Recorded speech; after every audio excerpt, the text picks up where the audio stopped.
Soy Maite Borja y soy comisaria, soy arquitecta también y bueno, pues mi práctica atraviesa pues arte, artes visuales, arquitectura, performance, un poco yo lo empecé a llamar, ¿no?, como prácticas críticas espaciales y trabajando pues a veces con museos, a veces con espacios más alternativos, a veces de curator, también otras veces no necesariamente de curator y espacios híbridos entre práctica desde el hacer y el comisariado, y también pues la docencia también he estado bastante vinculada a la docencia, que bueno, creo que ocurre también en los museos y como curadora creo que es parte, no es una forma de docencia, de enseñanza. Pues bueno, es una trayectoria larga de carrera de fondo, a veces complicada, ¿no?, porque cuando no perteneces a un solo mundo, pues es más difícil ubicarte, ¿no?, ponerte un tagging y definirte y bueno, pues esto lo he aprendido casi recientemente, ¿no?, mirando hacia atrás. Muchos de los obstáculos que encontré en el camino realmente son resistencias a, pues, cuando disciplinarmente está todo muy contenido y hay personas que empezamos a operar más transversalmente, pues genera resistencia porque pues no sigues, ¿no?, necesariamente todas las normas. Yo siempre digo que un poco el origen de lo que yo hago y de querer estar trabajando como curadora es de hace mucho tiempo, bueno, mucho tiempo tampoco igual tanto, no soy tan mayor, pero tiene el germen pues cuando estudiaba arquitectura. Yo estudié arquitectura en la Politécnica de Madrid y yo recuerdo que yo entré en la escuela de arquitectura en la crisis, en el momento de crisis, la crisis que vino después del boom de la construcción en España, donde se construyó, como digo yo, la generación de mis profesores construyeron por ellos y por 20 generaciones por delante, ¿no? Y de ahí pues todo el legado pues, de mezclas de corrupción, de fantasmas arquitectónicos que han quedado, ¿no?, en España, esqueletos urbanizables que se han quedado sin contenido, todo este momento, ¿no?, muy concreto en España. Entonces yo estoy en arquitectura en un momento en donde lo que a mí me están enseñando en la escuela no resuena con lo que está pasando fuera en la calle, ¿no? Entonces empieza a haber una disonancia ahí que a mí pues cada vez se hace más presente. Me están enseñando a hacer pues grandes contenedores culturales, museos, todo como una cosa como grande, siempre era grande, ¿no? Y no tenía sentido con lo que yo veía en la calle, ¿no?, y con las posibilidades de futuro. Y esto cuadra también con un momento en la universidad pública en España, en donde pues, la universidad pública se ve atacada en términos de cortes, bueno, pues con las tasas universitarias empiezan a subir y entonces pues yo acabo muy metida en activismo estudiantil. Y empecé a nivel local en la Escuela de Arquitectura y bueno, a través de procesos de organización, asamblearios, pues terminé como presidenta del Consejo Nacional de Estudiantes de Arquitectura en toda España, ¿no? Y entonces eso fue pues un proceso muy importante para mí, en donde aparte es un proceso muy político y de reclamar también la función política, ¿no?, que está teniendo la arquitectura, pues fue un momento también de repensar en qué consistía la docencia en arquitectura, porque encima de todo esto, aparte de este momento, ¿no?, de crisis en donde la disciplina arquitectónica de repente ya no es lo que era, las tasas universitarias y el ataque a la universidad pública para todos, quien estudia arquitectura, medicina, lo que sea, y también en ese momento se está redefiniendo el currículum de arquitectura, porque bueno, entramos en el espacio europeo, ¿no?, de educación y entonces en ese momento pues están redefiniendo todos los currículums a nivel universitario. Y entonces lo que ocurre en arquitectura en concreto es que se empieza a cuestionar también, ¿no?, pues cuál es el rol del arquitecto en la sociedad y con ello pues la docencia, porque es vinculante, ¿no?, como profesión, como disciplina profesionalizante en España. Entonces todo esto está pasando en un montón de... Yo estoy metida en este activismo estudiantil y todos estos debates que atraviesan la docencia, el mundo profesional, los colegios de arquitectos, Ministerio de Educación, están todo ocurriendo en ese momento. Entonces a mí me genera una gran conciencia, por un lado, de proyección de futuro por un lado y por otro lado qué agencia yo tenía en ese momento. Entonces a través de esta organización con muchas personas, que no fui solo yo, pues bueno, era una plataforma, digamos, política, pero para mí fue muy importante usar no solo el proceso asambleario, sino usar, ya que tenías ahí reunidos a estudiantes de muchas escuelas de arquitectura, empecé un congreso de pedagogías alternativas en arquitectura. Y ahí empecé un poco pues, a a buscar y atraer, invitar a gente que venía de sociología, que venía de artes visuales, arquitectos jóvenes que estaban haciendo cosas que para mí resonaban más que lo que me estaban enseñando en la escuela de arquitectura, a traerlos a este congreso, ¿no? Y hacer como una cuestión alternativa de todas las ausencias en las docencias que yo estaba recibiendo. Entonces, te cuento todo este rollo, como yo en ese momento no tenía ni idea, o sea, no estaba haciendo eso con una proyección, no tenía ni idea de lo que era la palabra curadoría, no sabía que existía, y me di cuenta mucho tiempo después, mirando hacia atrás, que yo ya llevaba tiempo, ¿no?, haciendo eso, curadoría a través de congresos. Estuve también en procesos, en una publicación gestionada por alumnos en la Escuela de Arquitectura que se llamaba 255, con muchas personas, en procesos de autoedición. Con estos procesos, con esta publicación, llegamos a ferias de gente profesional, ¿no?, como alumnos, todos procesos muy colaborativos. Y desde ese hacer, pues años después, cuando apliqué una beca y fui a la Universidad de Columbia, empecé a poner nombre a cosas que desde un lugar de intuición y siempre siendo muy reactiva al contexto en el que estoy, y esto es algo que luego pues es muy constante en mi práctica, pues resulta que en ese momento, ¿no?, años después me di cuenta que ya estaba haciendo eso, ¿no?, que era curadoría, pero no tenía absolutamente ni idea, ¿no?, que esto existía. Bueno, en mi caso, para poder plantearme ir a Estados Unidos, ni siquiera era como, pues voy a esta universidad. Yo primero tenía que aplicar un proceso de becas, porque si no, yo no habría podido estar en Estados Unidos estudiando. Y entonces, pues gracias a esa beca, son unas becas de la Caixa que se dan aquí. Básicamente tú, para aplicar a la beca, o sea, yo tuve que aplicar a la beca primero antes que a la maestría, ¿no?, que quería hacer.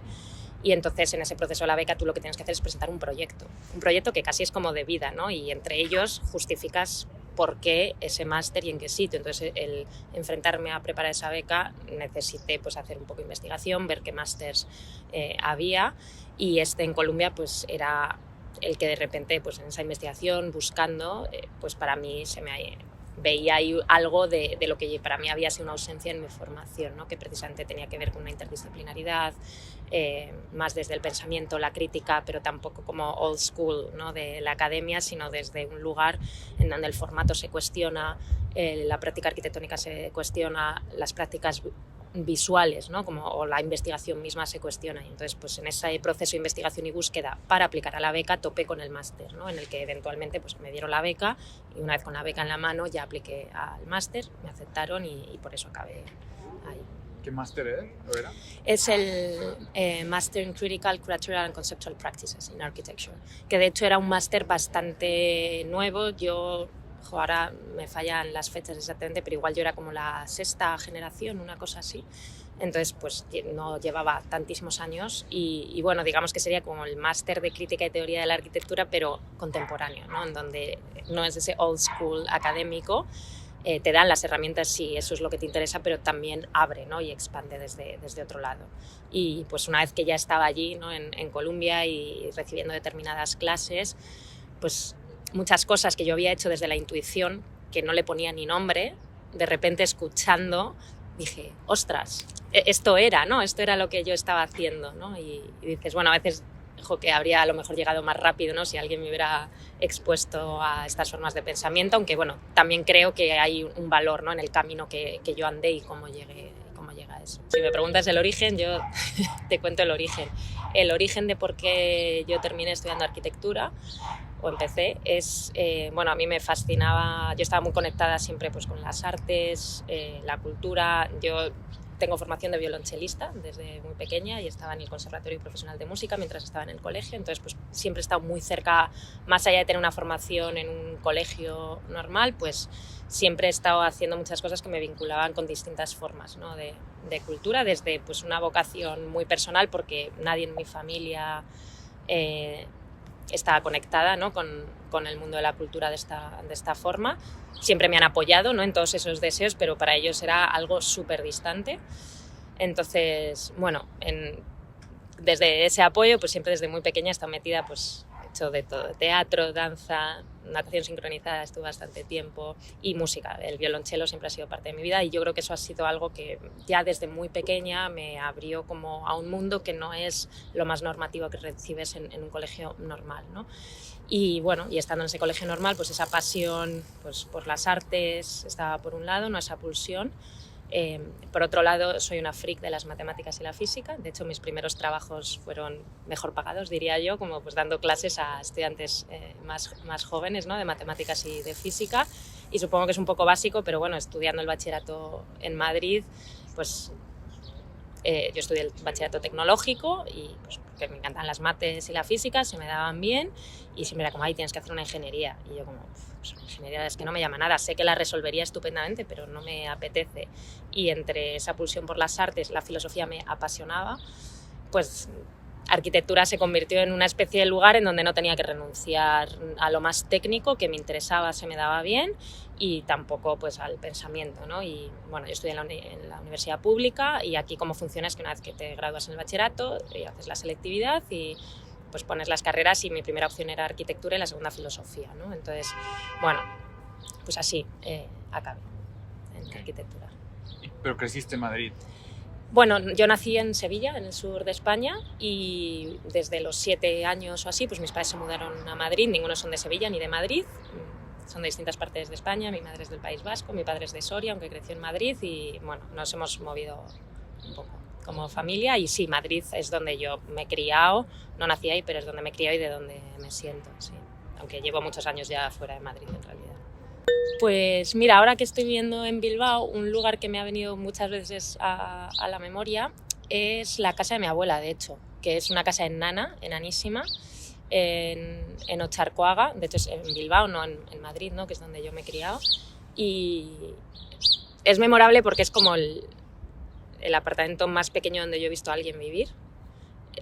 Son unos apartamentos en unos bloques fascistas que hizo Franco, donde albergó a la gran población inmigrante después en la posguerra, ¿no? Que es el caso de mis abuelos y de mi madre materna, o sea, abuelos maternos. Y bueno, pues toda esta migración que se albergó donde pudo en Bilbao, pues en determinado momento Franco viene, tira todas las chabolas, digamos, donde están albergados y hace en un barrio que a día de hoy sigue siendo muy marginal en Bilbao estos bloques fascistas, ¿no? Y bueno, esta ha sido la casa de mis abuelos y ha sido el núcleo familiar, ¿no? Y para mí es muy sintomático porque, bueno, pues en la historia también de la reciente democracia española, el crecimiento de la clase media, pues en mi familia, ¿no? Ves esa transición de venir de un lugar muy, muy humilde a luego, pues la generación ya de mis padres, mis tías y demás, pues tener la existencia de una clase media y aún así, ¿no? con esa evolución, con casas pues ya más amplias y demás, el centro neurálgico de la familia, hasta que fallecieron mis abuelos, era esa casa que era de lejos la más pequeña, ¿no? Como casa en donde la cocina, salón, recibidor es el mismo lugar y sí que es un lugar que, bueno, han pasado muchas conversaciones muy importantes que ahora que me lo preguntas nunca lo había pensado como lugar, pero sí que he traído a colación muchos aprendizajes, ¿no? Que han ocurrido en esos momentos, sí. Pues esta es una pregunta que me toca mucho personalmente porque yo en mucho tiempo, algo que me ha pesado bastante en mi desarrollo profesional ha sido la ausencia de mentores, ¿no? Y reconocer la necesidad de ellos, que era una figura que yo, mientras estudié en Madrid, desconocía y que pude identificar que existían y cómo funcionaba y luego la necesidad de ellos cuando ya me mudé a Nueva York, pero me llevó tiempo también generarlos y para cuando ahora voy a poder contestarte esta pregunta y enunciar algunos nombres, pero para todo el periodo, ¿no? Como todos los tiempos de mi desarrollo profesional y de mi formación, pues ha habido un gran periodo donde te diría, pues no tuve mentores, ¿no? Tristemente o no tan tristemente, al final el camino que andas cada uno. Entonces, si me hubieras preguntado esto al llegar a Nueva York y volviendo o saliendo yo, ¿no? de Madrid, medio recién graduada, ¿no? Me fui a Nueva York un año después de yo graduarme. En Madrid te diría, yo en la Escuela de Madrid no tuve mentores. No tuve mentores como profesores, ¿no? O profesoras, que mencionarte, aquello era la selva de la supervivencia, pero si el rol de una mentora es gente que te acompaña, de la que aprendes y con quien procesas, ¿no? Cuando tienes decisiones importantes o en quien te apoyas, pues tuve muchos, que eran mis compañeros con los que yo estudié.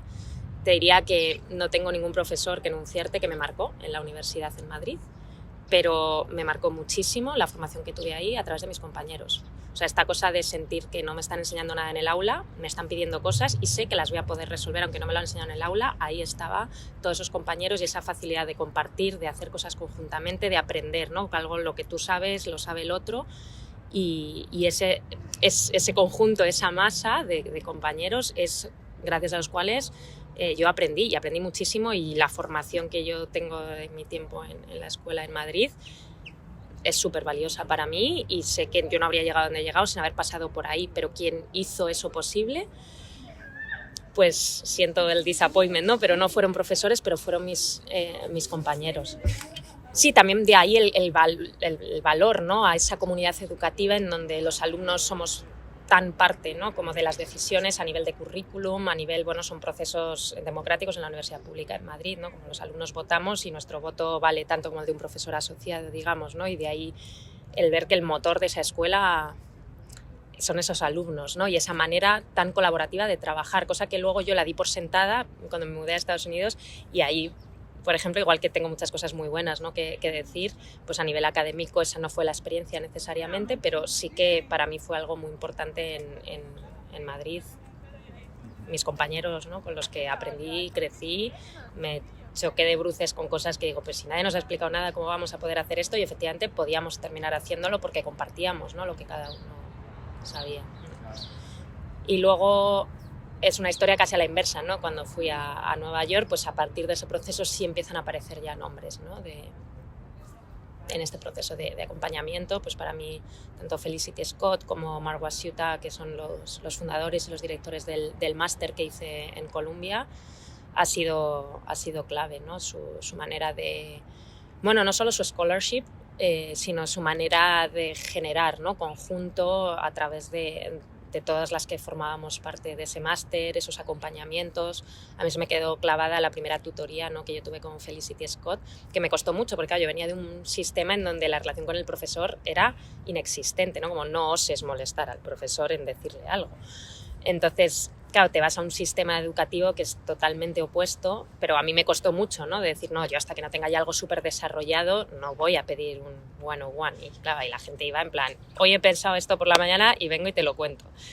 Pero aprender eso, pues yo venía de otro sistema educativo y me costó mucho aprovechar esas horas, ¿no? Y a veces pues digo, joder, tenía que haber estado al principio. Pero bueno, la primera que tuve con Felicity Scott, pues le conté una investigación que yo estaba arrancando, las ideas que tenía, la propuesta, y me fascinó que justo antes de empezar a darme feedback, lo primero que hizo fue decirme, o sea, que quiero asegurarme que te he entendido bien, lo que tú estás intentando hacer es esto, tu objetivo es esto, lo que has querido comunicar es esto, es decir, antes de lanzarse sobre ti a darte tal, quiero asegurarme que te he entendido bien cuál es tu deseo, ¿no? O sea, claro, esto pues a mí se me voló la cabeza porque yo venía de otra forma relacional, ¿no?, con los docentes. Entonces, bueno, pues Felicity, Mark, James Graham, que fue el advisor de mi tesis, pues han sido personas muy importantes. Pues mi primera decisión profesional más importante que tuve que tomar, que fue cuando me ofrecieron el position en el Art Institute de Chicago como curator,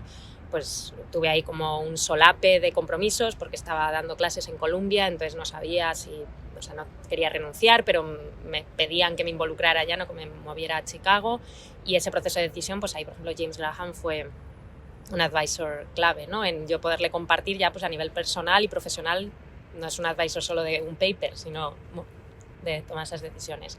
Y luego ya a lo largo del camino pues también han aparecido otras personas, ¿no?, que han sido clave, que algunas pues yo a veces me imaginaba mentores siempre pues gente mucho más mayor que tú y no necesariamente, ¿no? Mientras estaba en el Art Institute hice una exposición muy importante que se llamaba Designs for Different Futures, y ahí como mi contraparte, y terminamos siendo un cerebro compartido, era Michelle Fisher, que entonces era curadora en el Philadelphia Museum of Art, que era partner, ¿no?, del Art Institute para esta exposición. Y bueno, para mí ha sido una figura de la que he aprendido también mucho y se ha convertido en mentora, y nos llevamos, pues no te sé decir, igual 5 años, no llega, 4, y ha sido pues otra persona, ¿no?, que sé que ahora puedo volver a ella. Ella viene más como historiadora del mundo del diseño, arquitectura, pero desde una perspectiva más como historiadora, y entonces pues nos hemos compenetrado muy bien. Y luego pues más recientemente, digamos, la persona más cercana, ¿no?, como mentor que he tenido, también decisiones vitales muy importantes y ya más maduras y momentos de fase de cambio profesional, pues ha sido Michael Rakowitz, que pues es un artista muy importante que está based en Chicago, y bueno, pues digamos que en este cohort que vas construyendo, ¿no?, con una cajita de tesoro, se ha convertido en una persona pues clave, ¿no?, en los últimos años de mi práctica. Sí, me mudé a Chicago para entrar al Art Institute. Yo estuve durante la maestría eran 2 años en Columbia. El primer año estuve trabajando con Mark Wasiuta en la galería de arquitectura que tenía Columbia, haciendo exposiciones, principalmente exposiciones de investigación de archivo. Y luego al año siguiente, que era mi segundo año de maestría, empecé trabajando en el Met con Beatriz Galilé. Y entonces ahí estuve pues, todo el año de la maestría y luego después de haberme graduado seguí. Y parte del trabajo que yo empecé a hacer ahí, que no había precedente, básicamente era en relación con la colección. Entonces digamos que yo empecé a gestionar, ¿no?, todo lo relativo a lo que fueron las primeras piezas de adquisición que se hicieron de arquitectura dentro del Metropolitan. Y entonces, bueno, pues supongo que eso fue también lo que me dio la base y la posibilidad de que, pues ya tengo como 6 meses después de graduarme, que yo seguía trabajando en el Met, salió una posición en el Art Institute de Chicago, en el departamento curatorial de arquitectura y diseño, y apliqué a esa posición, ¿no? Entonces entré ahí, la posición al principio, el primer año era como Special Projects, Architecture and Design Curator, y era para, el Special Project era que iban a poner por primera vez en la historia del museo la colección permanente de arquitectura y diseño.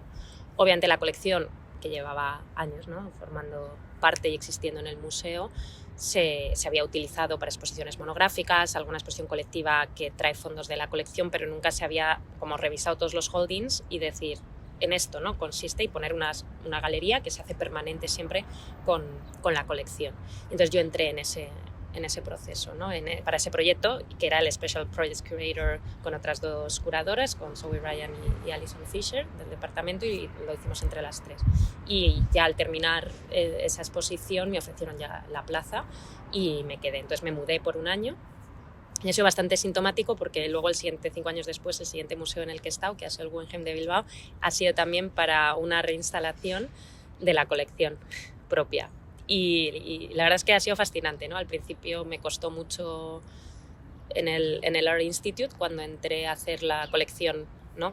Era un proyecto muy fascinante, pero a la par muy complicado como curadora, porque cuando haces una exposición tuya, ¿no?, con una investigación o con una tesis concreta, traes de donde quieres lo que te interesa, pero hacer visible y exponer una colección significa enfrentarte con las inconsistencias de la historia, significa enfrentarte con un acervo que no has construido tú, entonces te puede interesar más o menos, te puede problematizar más o menos, encuentras tu voz de manera mucho más complicada, ¿no? Y fue un proceso para mí complejo ese primer año en el Art Institute de cómo sacar mi voz o encontrarla dentro de enfrentarte pues, a una colección que, bueno, tiene las contingencias que tiene la historia y cómo es narrada la historia.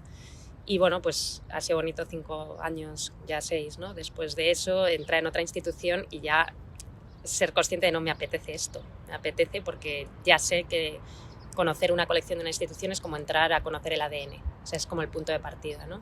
Y de hecho en el Art Institute para mí fue muy importante que esa fuera mi primera exposición porque me permitió 1 año focalizarme totalmente en la colección, entender el ADN de la colección de arquitectura y diseño y luego poder ser muy estratégica. Luego yo me encargué pues, de procesar y proponer muchas adquisiciones para la colección y también hacer muchas más muestras, ¿no?, rotaciones de la colección permanente y exposiciones temporales. Pero el hecho de que esa fuera la primera exposición me dio la base para luego poder ser súper estratégica en lo que estaba haciendo dentro de la institución, que también mirándolo ahora, ¿no?, con cierta perspectiva me doy cuenta pues, que es un trabajo de mucha infiltración, ¿no? Como que yo entro en las instituciones no para estar cómoda en ellas, sino para afectarlas y ir poco a poco empujando, ¿no?, los muros, porque si no, para mí no habría razón de estar. Siempre digo que he trabajado en muchas instituciones y no soy una persona institucional, entonces para mí la única manera de existir dentro de las instituciones es así.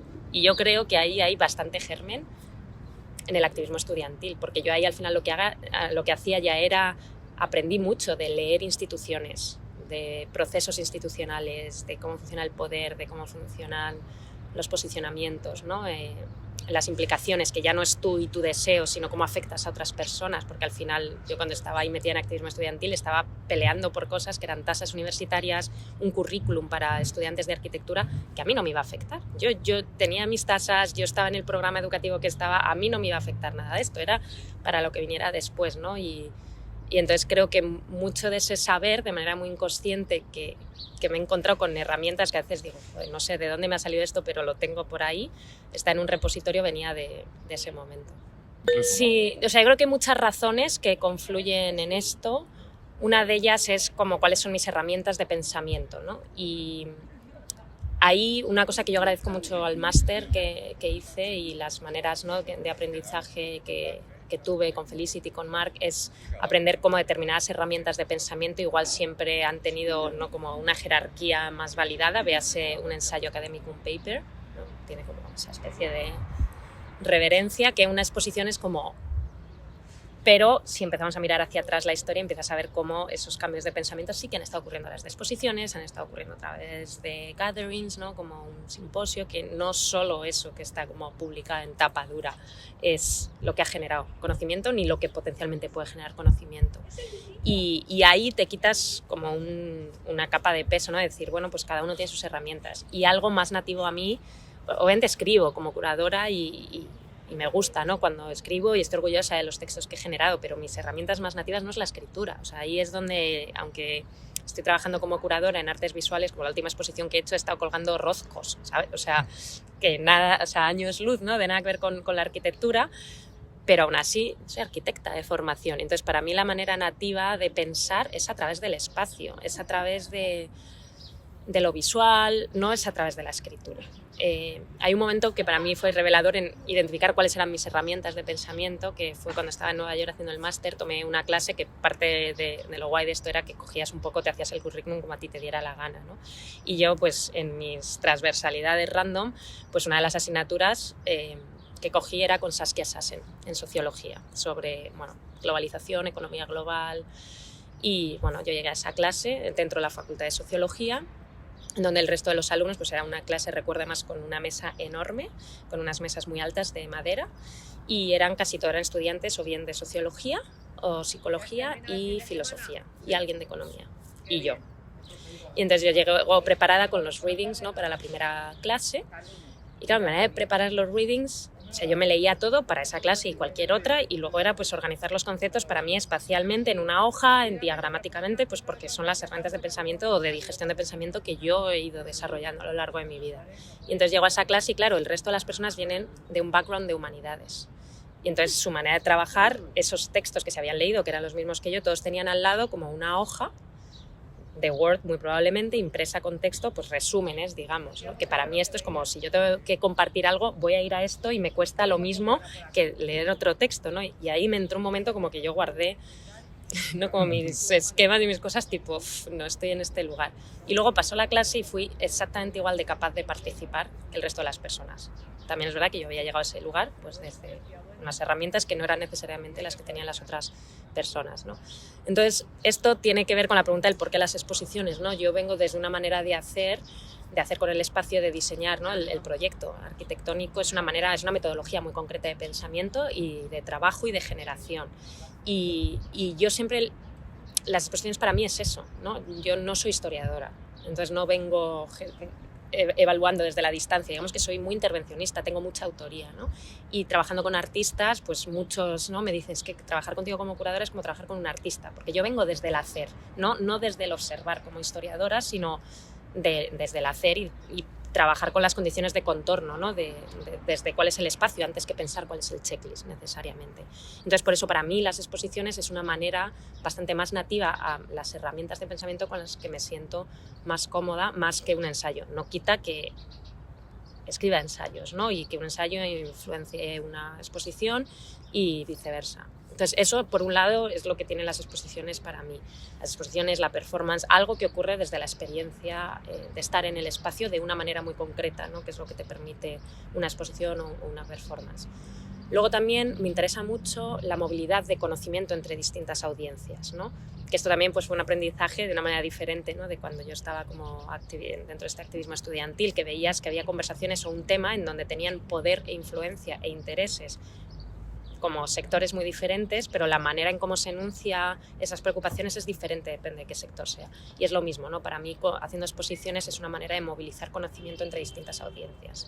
Y me interesan exposiciones en galerías o espacios más independientes o en una universidad donde la audiencia van a ser un circuito de pensamiento, un nicho de pensamiento, ¿no? Y se producen muchas cosas súper productivas desde ese lugar, pero también en un museo es donde personas que no tienen nada que ver con el arte, nada que ver con la arquitectura, se van a encontrar con esas formas de pensamiento y es un canal de compartir y generar conocimiento, ¿no? Que permite precisamente movilizar esos conocimientos de una manera que esa audiencia no se va a leer un paper, no se va a encontrar, ¿no? con eso. Entonces también es una manera de testar esa movilidad de conocimientos. Y en el caso del Art Institute, donde principalmente yo trabajo con arquitectura, también con artes visuales y performance, pero de manera infiltrada, oficialmente mi título era curadora de arquitectura y diseño.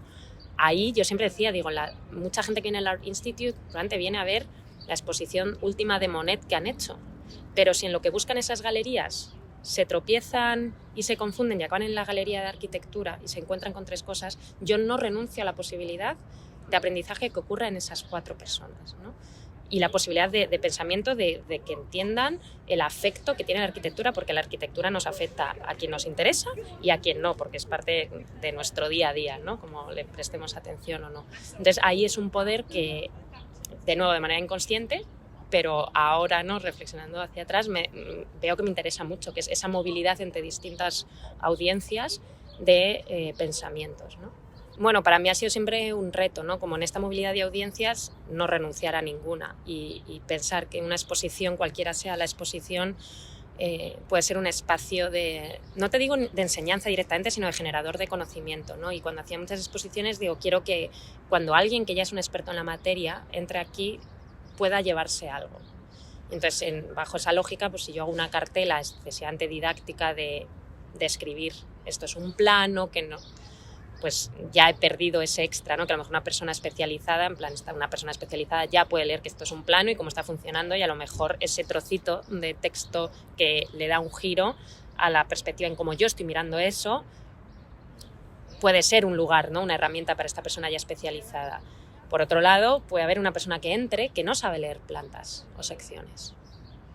Entonces, para mí eso era como una dicotomía en la cual yo no quería nunca decidir si uno u otro, sino trabajar pensando en las 2 audiencias, en un trocito que es una cartela, ¿no? Pero que termina siendo, como digo yo, un contested space, ¿no? Un lugar que parece irrelevante, pero en donde se ve también mucha política institucional, ¿no? De a quién te diriges, cómo te aproximas, hasta cuestiones mucho más complejas, ¿no? En una cartela, pues al final pones la nacionalidad si quieres, y es una manera geopolítica muy concreta de definir por qué el background cultural de una persona se define a través del Estado-nación, ¿no? Y lo damos por sentado y ¿es esto suficiente o necesario? Otra manera, ¿no? Entonces, bueno, pues al final estos dispositivos tan pequeños para mí ha sido otra capa, digamos, de mi práctica, ¿no? Que es de crítica institucional, en donde no dar por sentado nada y analizar muy bien qué rol juega cada herramienta que yo tengo a disposición como curadora, ¿no? Dentro de un espacio institucional o fuera de un espacio institucional, pero dentro de un espacio institucional las cosas empiezan, si te fijas bien y empiezas a fragmentarlas un poco, empiezan a cobrar el rol, ¿no?, que empiezan a tener sin que sea tan evidente, y de repente dices, ostras. Pero ahí luego, si tú defines, ¿no?, o identificas que el lugar es como una cartela, no es el textito de al lado, sino un lugar con potencial poder, también es un lugar de intervención, ¿no?, donde puedes empezar a hacer cosas diferentes. Bueno, estuve pues el segundo año de maestría, estoy viendo que me cundió mucho el segundo año de maestría, estaba trabajando, haciendo la tesis, trabajando en el Met part-time, y ahí pues estuve de TA un semestre en Barnard, ¿no?, que era undergrad, estando yo en la maestría, que también ves ahí fue como el primer momento un poco de conflicto, porque yo estaba haciendo, no de conflicto, pero esa transversalidad que yo opero, me pongo un gorro de una cosa o del gorro de otra cosa, pues yo estaba haciendo la maestría de teoría crítica de pensamiento, ¿no? Claro, yo no tenía estudio de arquitectura ya en la maestría, yo estaba en teoría. Y pues yo apliqué con mi portfolio, porque aunque yo estuviera haciendo la parte de teoría, yo pues tengo mi portfolio de arquitecta, y pues me cogieron para ser TA, además del último curso, ¿no?, con los alumnos del último curso de undergrad. Y entonces colegas que sí estaban haciendo la maestría de estudio decían, pero ¿cómo tú? Y digo, pues no sé, yo he aplicado con un portfolio, porque no había más, o sea, lo mandas, no es que vayas, te presentes, mandas un portfolio con tus proyectos y ya está. Entonces pues estuve de TA y luego pues lo mismo, le dejé mi portfolio a la jefa de estudios, digamos, cuando yo me gradué de Columbia. Pues bueno, sobrevivir en Nueva York, a mí se me acababa la beca y era como, pues por suerte, como había, aparte de tener una beca, yo había estado trabajando X horas durante el primer y el segundo año pues en la galería, luego de TA, pues tenía unos ahorros, pero tampoco estratosférico, y pues tienes que trabajar porque en Nueva York además es muy caro. y pues mandé el portfolio y a los meses, muy de última hora, me dijeron, oye, hace falta para estar dando clase con un profesor y ahí surgió y ahí ya fue una oportunidad porque, bueno, fue una posición de adjunct y así empecé. Esa fue, que de hecho fue dando clases en Columbia, en el máster de proyectos de estudio, no en el de teoría, ¿no? Y luego la vez siguiente, ya que estaba dando clases, ahí me invitaron pues por un poco mi trabajo, ¿no? Cuando estuve dando clases en UPenn fue a raíz de... Yo hice una exposición, esta que te comentaba antes, que se llama Designs for Different Futures, que era comisariada por el Museo en Filadelfia, el Art Institute y el Walker Art Center. Entonces, el primer venue donde ocurría la exposición era Filadelfia. Eran procesos de investigación bastante largos, involucramos pues, tanto diseñadores, arquitectas, artistas, bastante interdisciplinar. Hizo que yo estuviera mucho tiempo en Filadelfia, generé la primera exposición allí. Y bueno, el departamento de Fine Arts y de diseño pues conocieron mi trabajo a raíz de esa exposición y me invitaron a dar clases, y de manera un poco parecida pues fue en Chicago también, en UIC. Pues ya conocieron de mi existencia a través de las exposiciones que había hecho, y en ese caso estuve dando un seminario de arquitectura y performance, por ejemplo. Entonces, pues así ha sido más o menos, y luego pues reviews y estas cosas pues es un ecosistema, ¿no? Que todos conocemos de pensamiento, de trabajo, de colegas que pues compartir, ¿no? Con los que estamos ahí produciendo, y pues surgen invitaciones a distintos sitios. La docencia para mí siempre ha estado en el centro, y de hecho como gran parte de la motivación para mí en la curaduría tiene que ver con espacios de aprendizaje y de generación de conocimiento, que para mí es lo que es la docencia, ¿no? No me gusta ni siquiera el concepto de enseñarle algo a alguien, sino en qué lugares se puede generar conocimiento y se puede compartir conocimiento. Y uno de ellos son los museos, los espacios culturales y la universidad. Y esto es algo que sí está muy latente desde muy joven. O sea, de hecho, volviendo a todo lo que hicieron como activismo estudiantil, fue pues en otras estructuras de otras disciplinas, simplemente eran organizaciones más políticas asamblearias. Y a mí esta inquietud de generar conocimiento, compartir desde otras maneras de hacer, está tan latente, que por eso empecé esta serie de congresos anuales entre distintos estudiantes de arquitectura, que yo generé la primera y a día de hoy siguen ocurriendo, ¿no?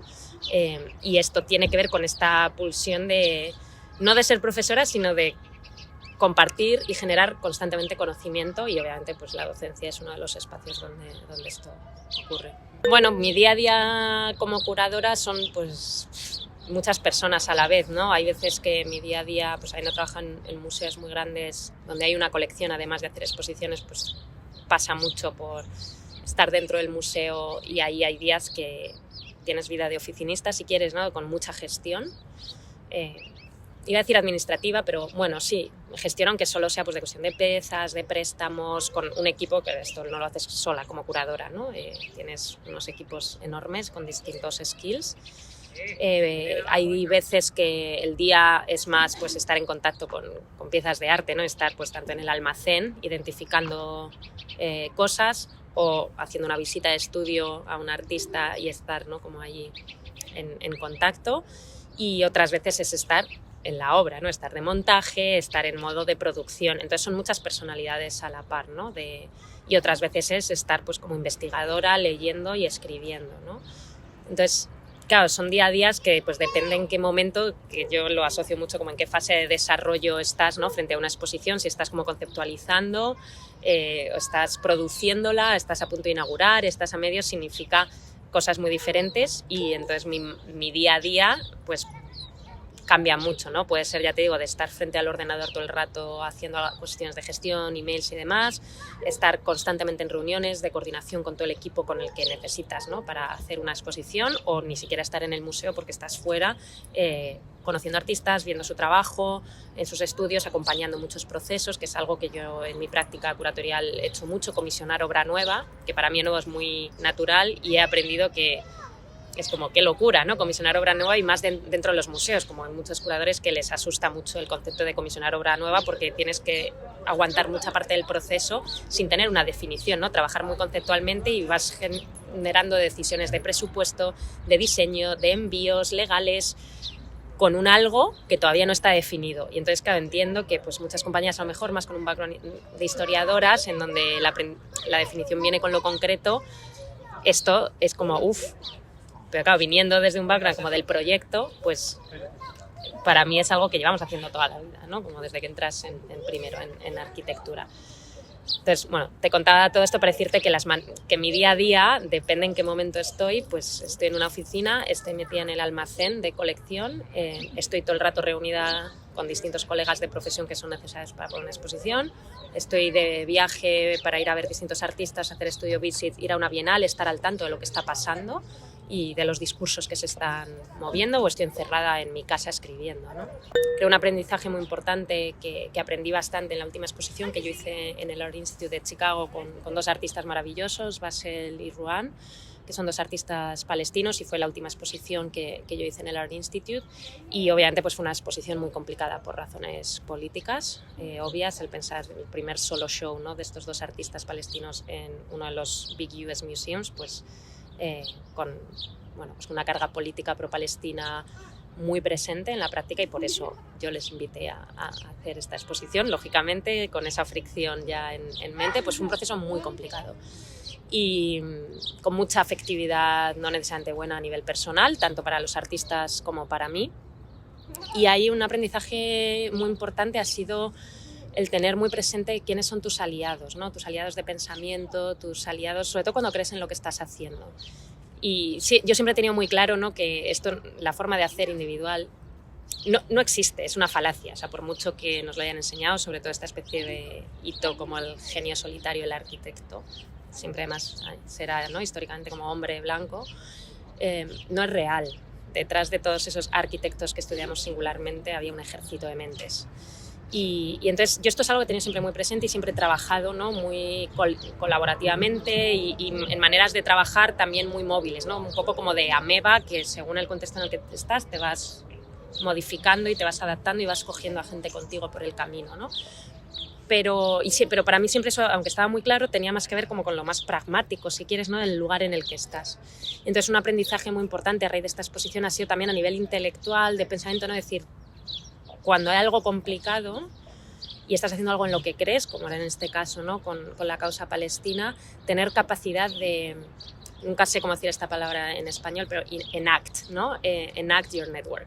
No es tan solo ahí para la celebración, como el pedir consejo, pedir ayuda, externalizar si quieres, cosas que dices, es mi rol y lo tengo que hacer yo, pero igual sola no puedo, ¿no? Como tirar de ese network que me empezabas preguntando, ¿no?, ¿cuál es tu network? Pues está ahí, ¿no? Y de hecho en este aprendizaje una persona clave para esto ha sido Michael Rakowitz en este proceso, ¿no?